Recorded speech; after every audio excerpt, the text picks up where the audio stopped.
Let's talk about something that quietly runs the entire world economy, the US dollar. Now, we're not here to argue if that's good or bad. Instead, we're going to do something different. We're going to take a look under the hood.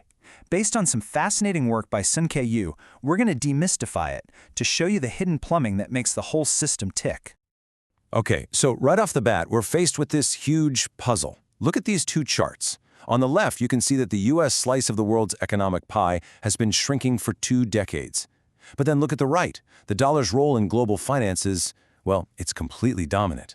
I mean, we're talking about almost 90% of all currency trades. So what's going on here? How can economic power shrink while financial power stays locked at the top? That's the core question we're going to answer. And here's our game plan. First, we're going to dig deeper into that paradox. Then, and this is the really cool part, we're going to go inside the financial plumbing. After that, we'll look at the power, the privilege, and the price that comes with this system. And finally, we'll explore what the future might hold.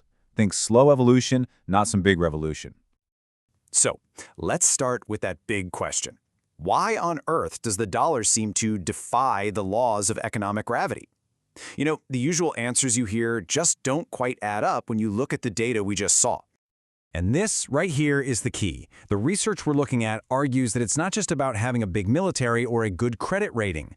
To really understand this, we have to look at the stuff nobody ever sees, the financial infrastructure, the hidden plumbing of the world. That's where the real answer is. So let's go there now. All right, time to roll up our sleeves and get into that financial plumbing. We're about to enter the engine room of the global economy and see how the money actually flows. First thing you have to realize is this. Money is not what you think it is. We picture stacks of cash, right?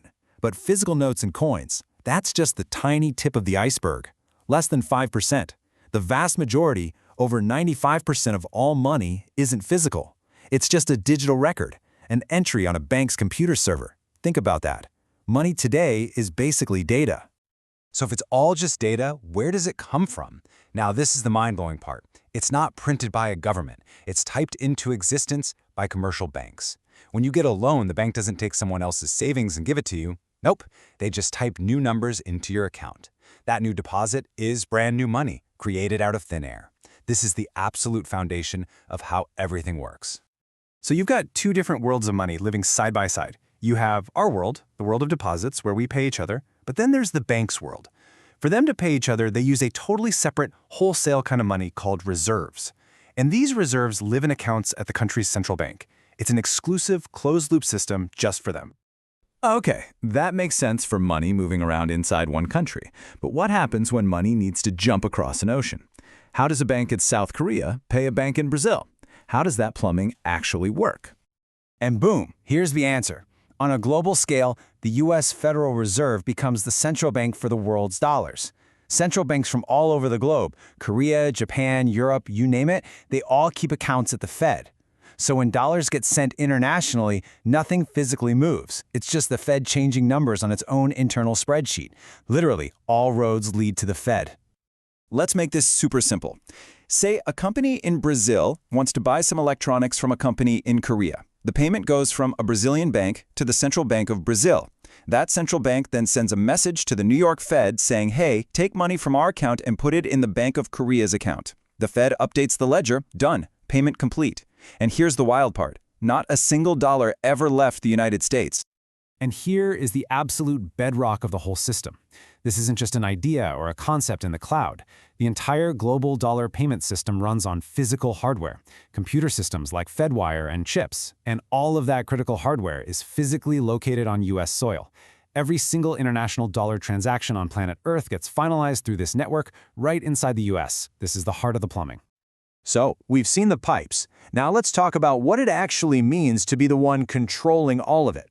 What are the consequences in the real world? What's the power? What are the privileges? And what's the price?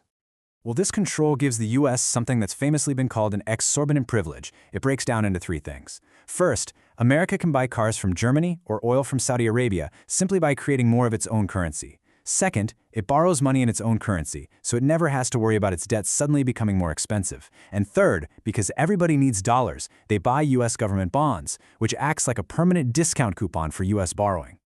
Now, this control isn't just about economics. It's a geopolitical superweapon. When we hear about sanctions like freezing a country's dollar reserves, nobody's putting a lock on a vault full of cash. What's actually happening is the US is denying that country read/write access to their account on the Fed's ledger. It's like flipping a switch. And it reveals a shocking truth.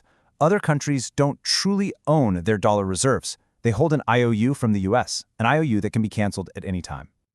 But you know, there is a flip side to all this power. It's called the Triffin dilemma. It's a catch-22. For the rest of the world to have the dollars it needs to buy stuff, the US has to buy more from the world than it sells. It must run a trade deficit. This makes the dollar strong, which in turn makes American-made products more expensive and harder to sell overseas. Over the long run, this has hollowed out parts of the US manufacturing base. It's the price of being the world's bank. So, all of this brings us to the big question. What does the future look like? With all these tensions in the system, where are we heading? Well, the answer seems to be a slow evolution, not a sudden revolution. A lot of people look at China and its new payment system, SEEPs, and think that's the big challenger. And it's true. They've successfully built a parallel set of pipes. The hardware is there. But they face two massive structural problems. One, to be the world's currency, you have to supply the world with your money, which means running trade deficits. China's entire economic model is built on doing the opposite. And two, its strict capital controls mean money can't flow freely. You can copy the plumbing, but you can't easily copy the trust and the deep liquidity that makes the dollar network so powerful. So what's the most likely path forward? The research suggests we shouldn't expect some big, dramatic crash of the dollar.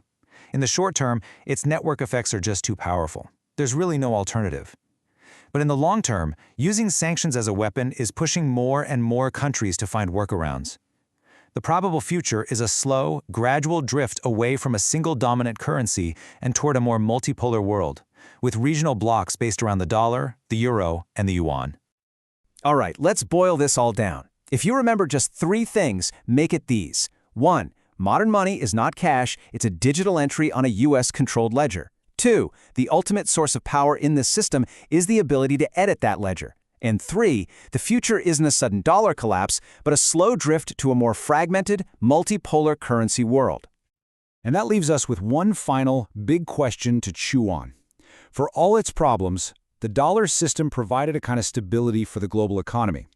As we slowly drift into this more complicated, multipolar future, what's going to replace the certainty the world has come to rely on? And more importantly, who will have their hands on the controls? Thanks for digging into this with us. If you want to go deeper, I highly recommend checking out the original research paper by Sung K. Yu. The details are right there on your screen. We'll see you for the next one.